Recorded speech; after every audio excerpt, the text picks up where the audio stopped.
pop in. Yeah, I'm not sure what's going on, but okay. Okay. All right. Well, we'll get started. Okay. All right. Well, welcome to today's workshop. My name is Jenna, and I will be your trainer today. But first things first, before we dive into the Triple Impact Competitor Workshop for all you coaches, I want you to get credit for today's session. So what I want you to do is pull out your phone if you haven't done so yet. Make sure you sign in for today's workshop. How you're going to do that is you're going to text this number. Okay, so it's up there, 650-763-2405. And then with the text message you're going to send, you're going to add 3 different things. The first thing you're going to do is add the pound sign, okay, without a space. You're going to add the pound sign and add in today's event code number, okay? Add that in. After that, the first and last name for you, and then your email address as well. And also don't put a space in after the email address. So just these 3 things, just like up here in the example, and then hit send. Give me a thumbs up once you've done that so we can move on.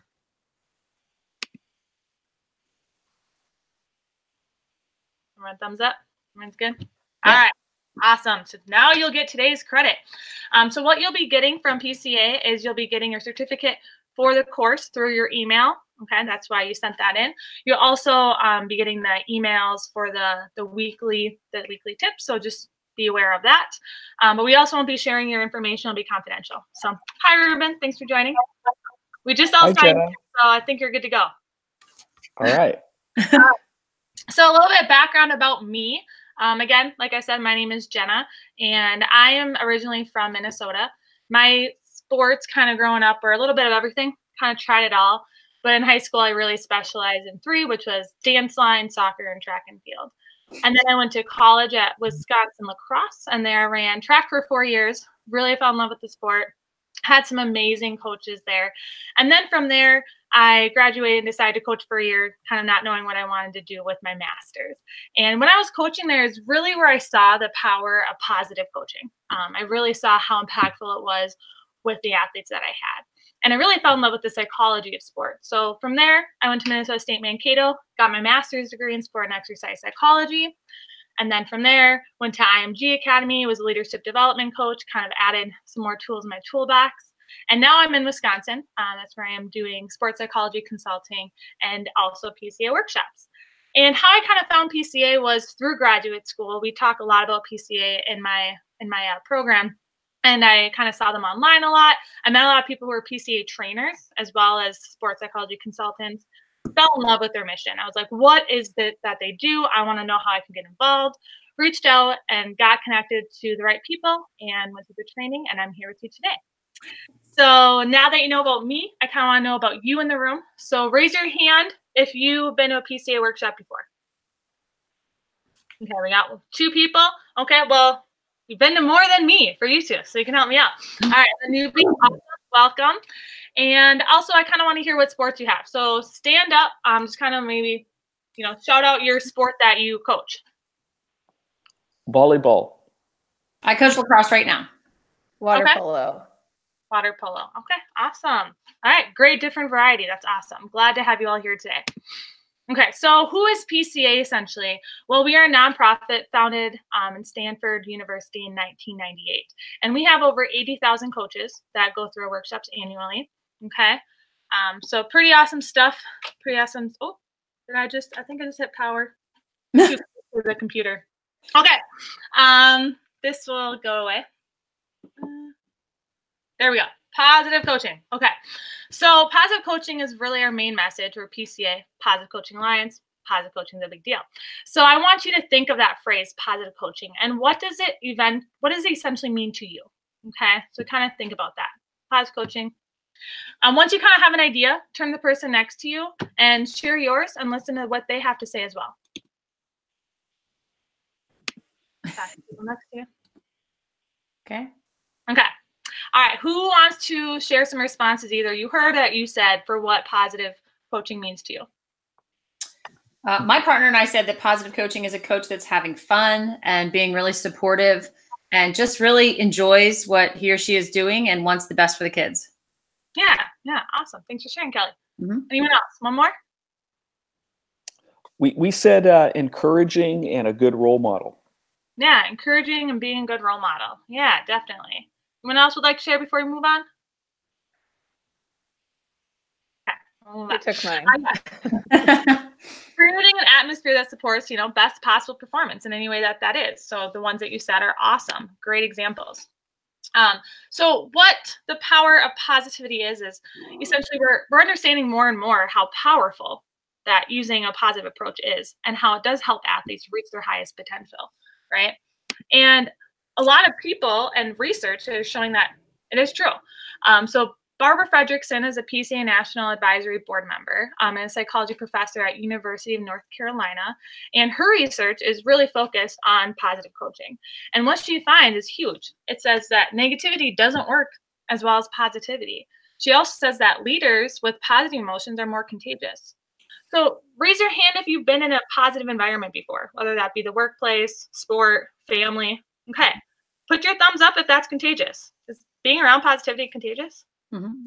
Yeah, it is. It's really contagious. It's hard to have a negative mindset when everyone else around you is positive. You kind of really jump into that, and it's a really fun environment to be around.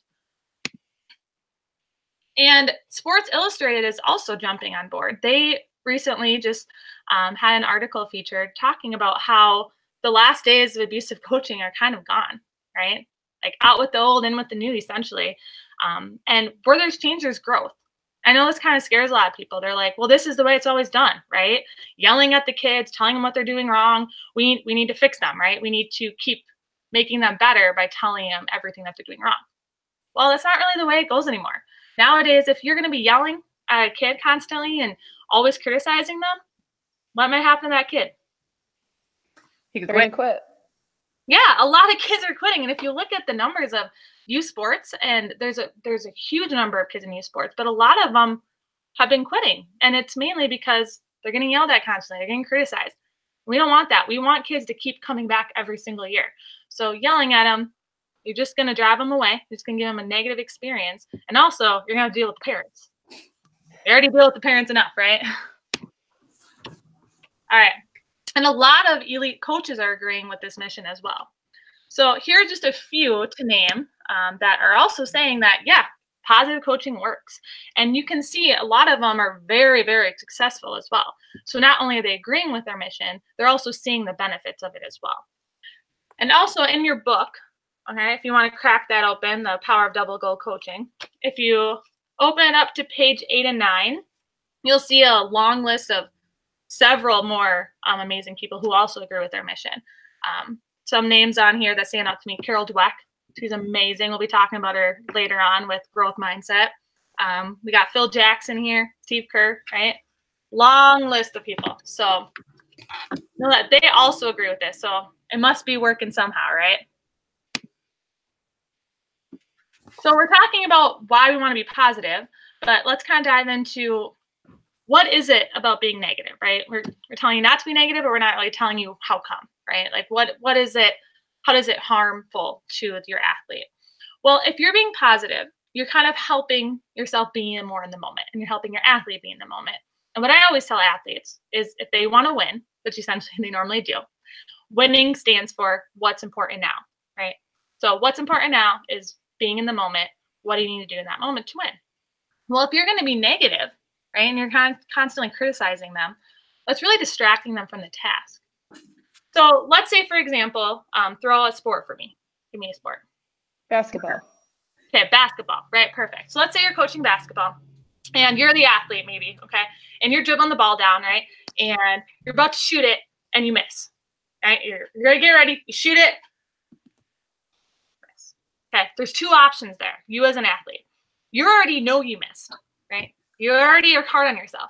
Your coach is yelling at you about all the things you're doing wrong, right? Criticizing you, being really negative. What should you as an athlete be doing in that moment? Focusing on what's next. Yeah, what's next? Maybe going after the ball, right? Moving on, focusing on the next play.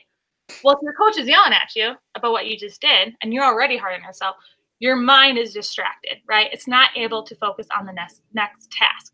And you're going to probably make another mistake. You're not able to move on quickly, right? And we want athletes to move on that fast, right? After a mistake, burn, learn, return.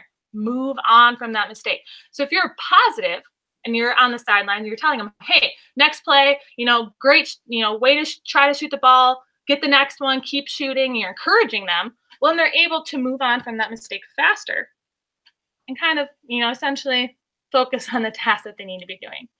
And Ken Ravizza, Cal State Fullerton, he's amazing, does amazing work on the power of positivity. I highly recommend checking him out, reading his books. Heads Up Baseball, most recently Heads Up Baseball 2. He recently did pass away, which was really hard for the sports psychology field, but he's definitely a legend and will always be a legend in sports psychology. He's pretty much the godfather of sports psych. So he speaks volumes about how positivity is really, really impactful.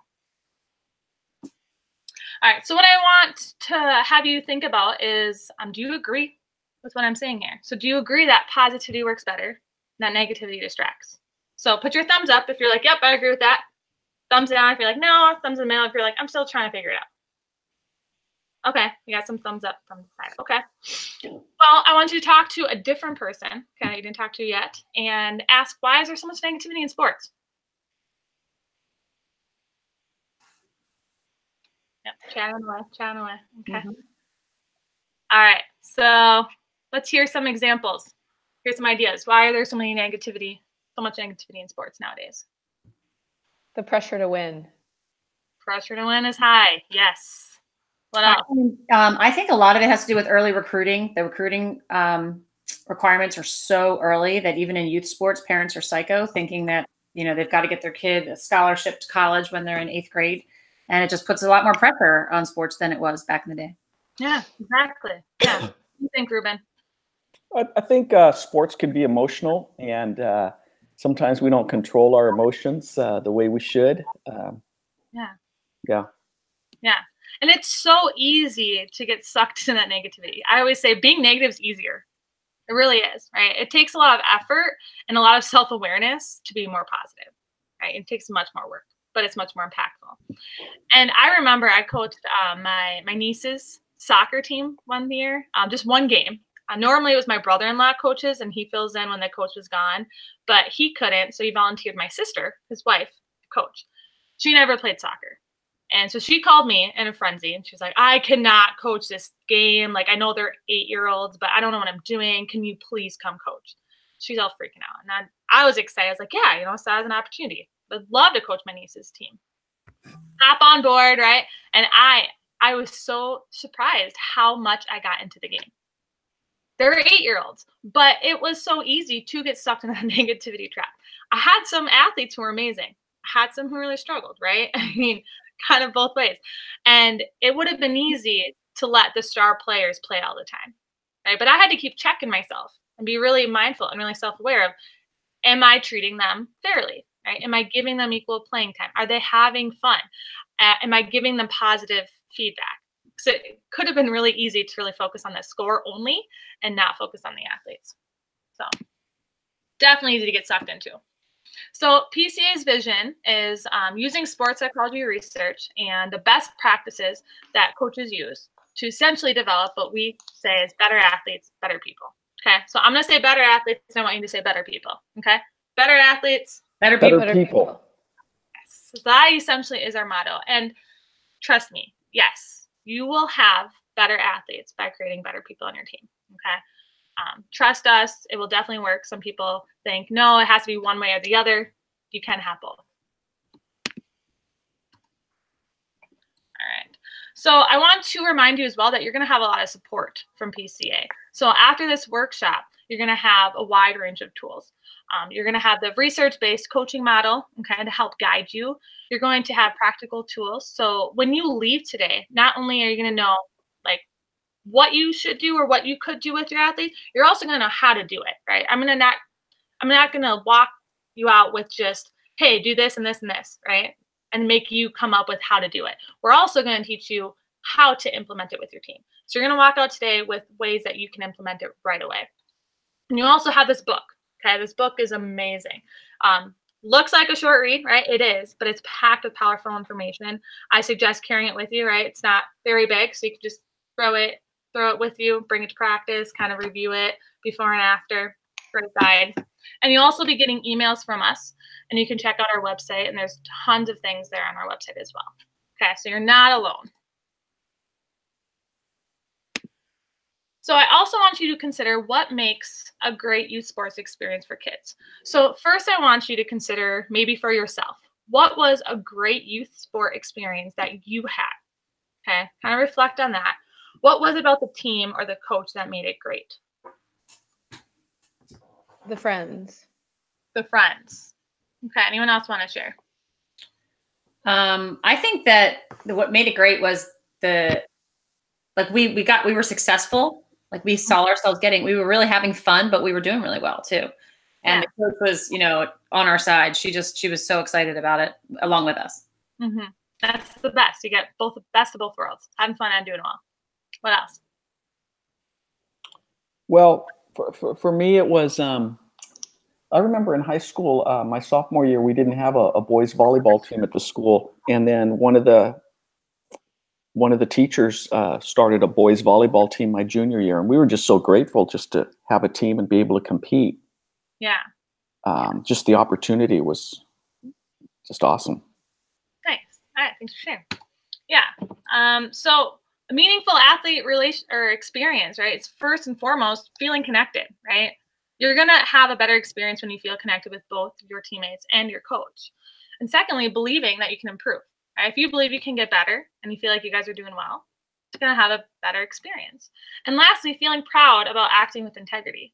And what integrity is essentially doing the right thing, even when no one's watching, right? And feeling proud about that you're making good choices. And so PCA's coaching model is essentially combining all three things that I mentioned. So connection, and that's through the emotional tank, which I'll be talking about later. Also having athletes feel like they're improving, which is through the Elm Tree of Mastery. And lastly, acting with integrity, right? So we call this honoring the game. And I have a video here I just want you to listen to. Do you want me to play it? You don't have to. You can skip through it. Just pretend that you played it and then follow up with what you would say after the video. Okay. Video's been played. Favorite quote in that video is, when the book of your life is written, will it say that you made a difference? So I want you to think back, when I said to when you were an athlete, right? And what was a great experience that you had? What was it about the team? What was it about the athletes? Now I want you to think currently, how are you as a coach? Are the athletes that you have today, if they in their future, if they attend one of our workshops and they reflect back on a great experience they had, are you going to be the coach that they're going to think of? Is it going to be your team that they think of, yes, that was a great positive experience for me? Okay. So think about your legacy that you're leaving behind and talk to some people around you. Kind of talk about how are they going to remember you? What is your legacy currently as a coach? So, chat and then the person next to you. We don't need to share this. I just want you to start thinking about it. And if it's not the way that you want to be remembered, what are some things you can change? Okay, so start thinking about that. So PCA's model of coaching is essentially what we call the double goal coach, right? So first of all, you have striving to win. And then secondly, you have teaching life lessons. A lot of people think it has to be either or, right? They think you strive to win and winning is the sole focus, or you're teaching life lessons. But what if you could do both? I don't think this is is it? That's okay. On my laptop, it does slide. Yeah, it does. This one, it's not sliding. So what if you could do both? It slides over. So at PCA, we do believe that you can do both. You can focus on winning and you can teach life lessons. So we are very competitive as well, right? I am a very competitive person. It would be really hard for me to ignore the outcome of a game, right? And to ignore the statistics. Like, that is important. But ultimately, we also want to teach life lessons.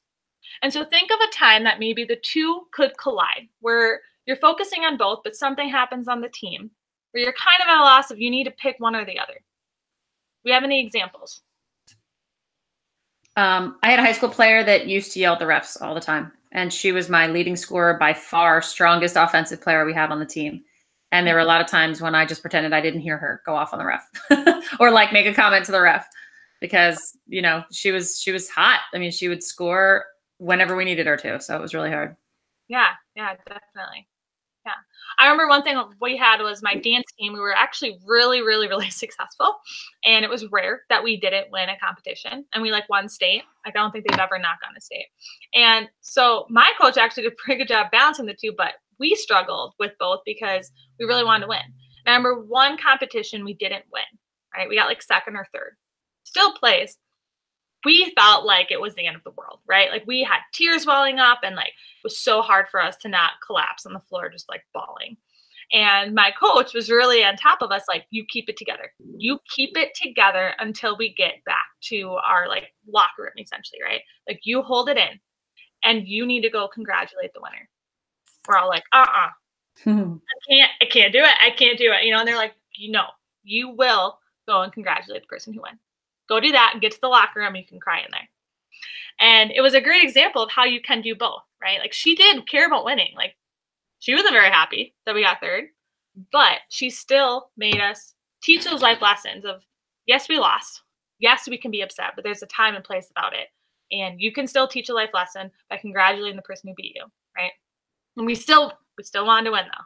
So you can definitely have both. But sometimes it is hard because they two do blend together. But ultimately, as positive coaches, what we want you to do is teach life lessons. So if they do collide, go with teaching life lessons first. Okay. And I promise you that striving to win will still be there. So the principles that we use to teach these components are filling the emotional tank, like I mentioned earlier, elm tree of mastery, and honoring the game.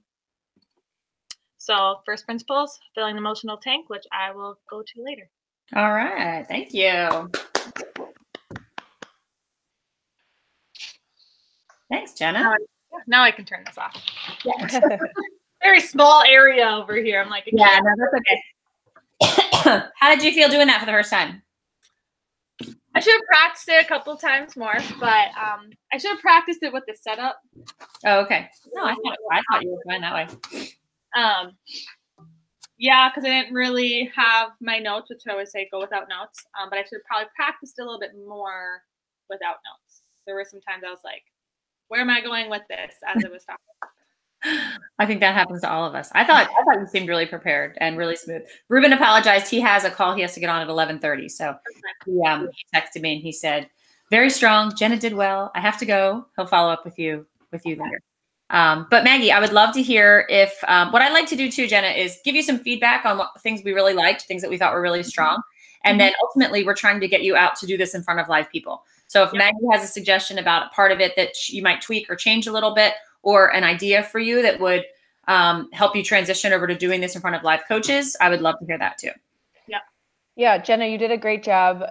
You're really natural and your tone and enthusiasm is great as you're expressing yourself. Like you're really engaging to listen to. A lot of people can be, speakers can tend to be a little boring sometimes. And what we look for in our trainers is someone has that just like effortless ability and enthusiasm, and you come across as very genuine and like what you're talking about. So that's just such a great start. I really liked the participation with the thumbs up and thumbs down. I think the more you can get, talking in small groups is always great. But that's just a quick way that doesn't take up too much time to just get the temperature of the room. So I really liked that as well. I also liked the legacy. When you talked about the legacy, I thought that was a really good full circle moment where you said, think about yourself when you were an athlete, think about yourself now as a coach, and think about your athletes and how they're going to feel when they come to a PCA workshop. Mm-hmm. Like I thought that just was so relatable. And it puts it in, it's a great way to phrase that perspective of, you had a coach once that you really liked, and now you're a coach. How do you do that? And then, how are your athletes going to think of you and your team? The two things that I would like to see more of is that experience that you had coaching your niece's team.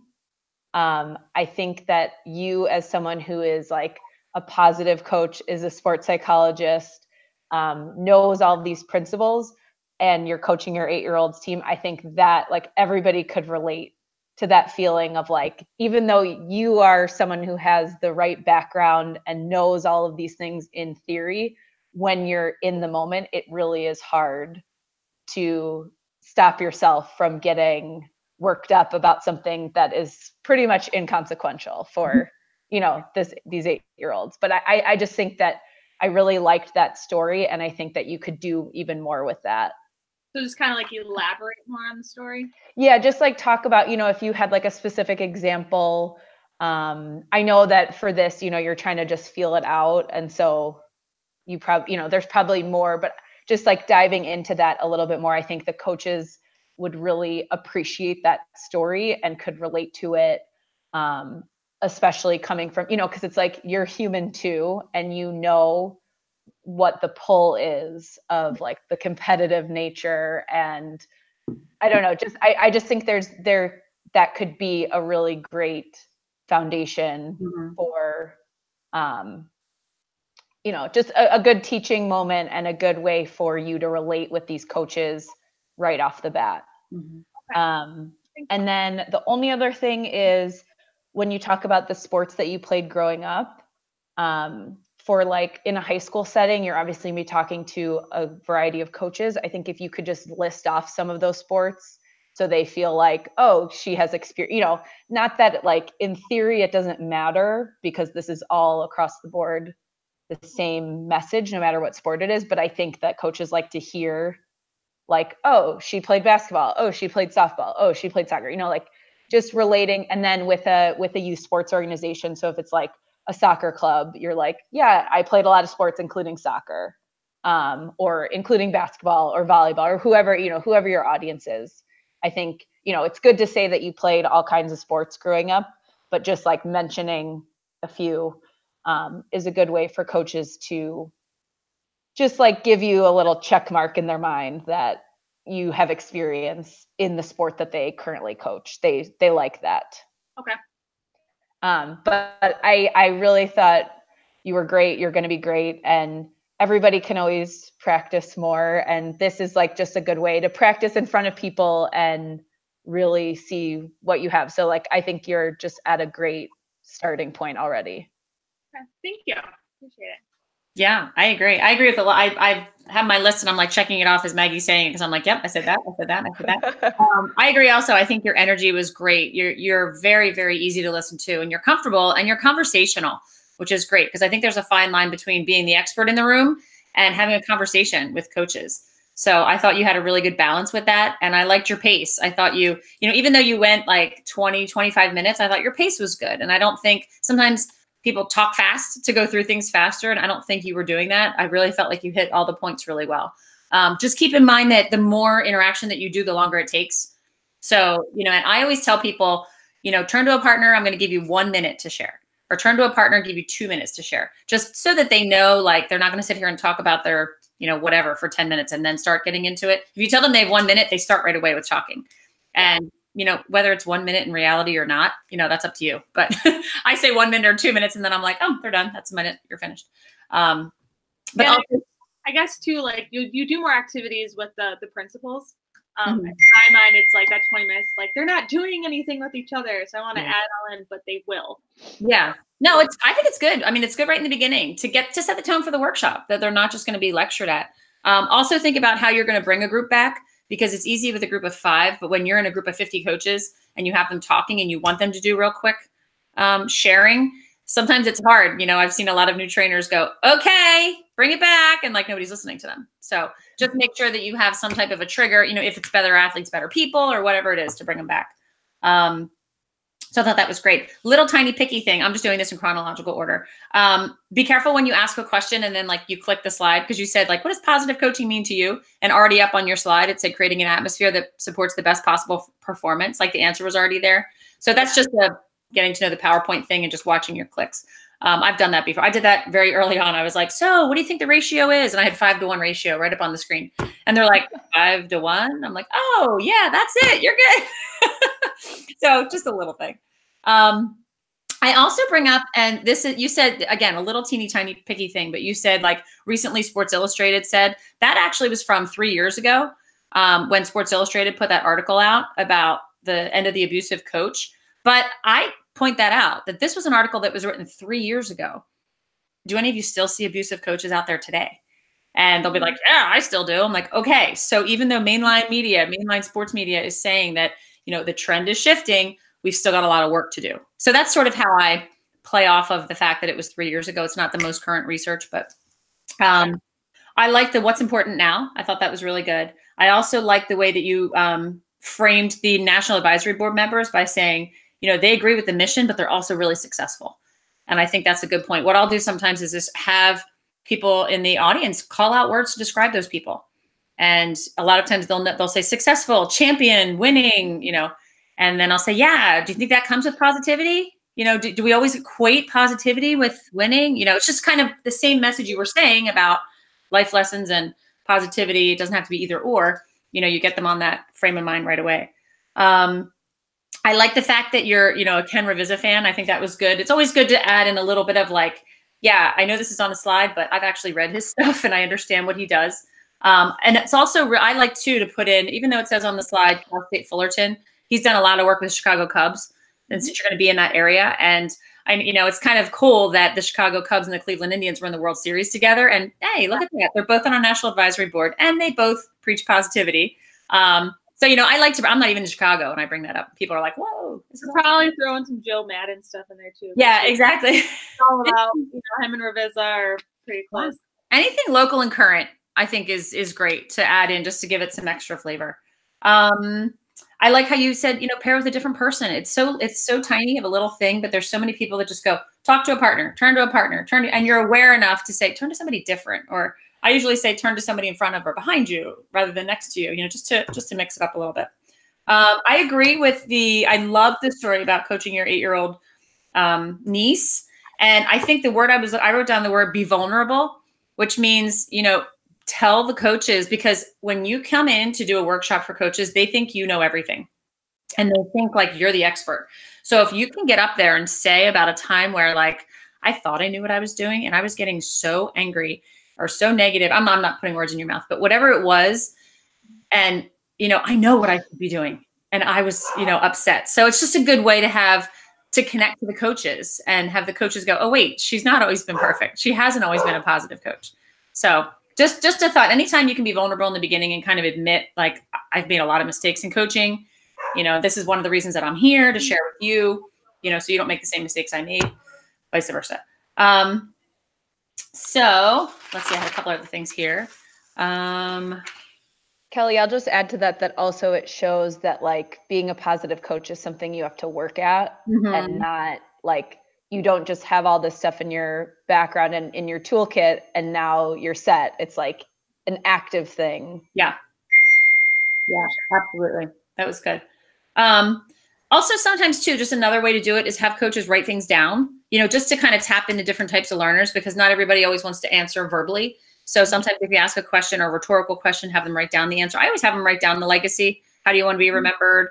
They can take it with them. I'm not saying you have to do it, but it's just, or a different question, have them write it down so they can take it with them and look back at it. I really like the question. I like to have them think about where winning and life lessons collide.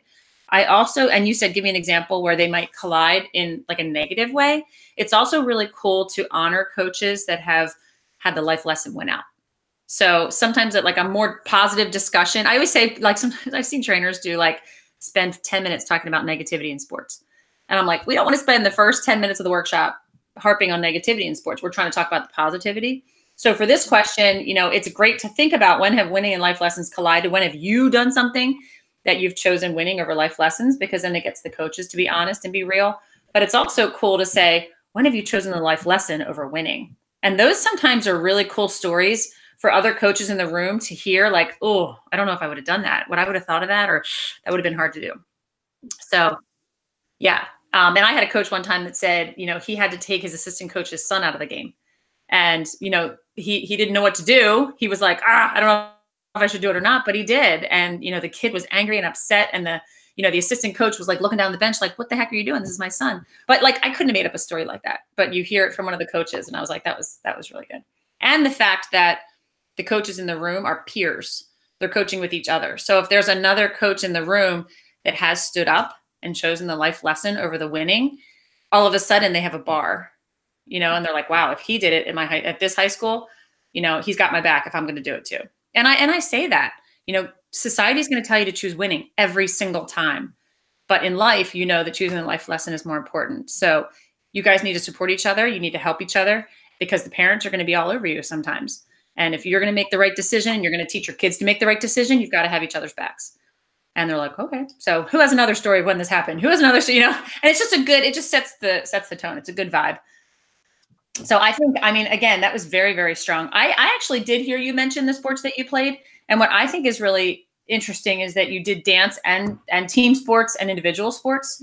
So I think that's a huge asset for you because a lot of trainers or coaches have just coached like team sports. And, you know, I don't even know what dance line is, but I'm sure it's like is dance line like a thing? Minnesota's very, very competitive. Wisconsin isn't as much that I've seen. But in Minnesota, the Minnesota State high school dance line is like, it's pretty insane.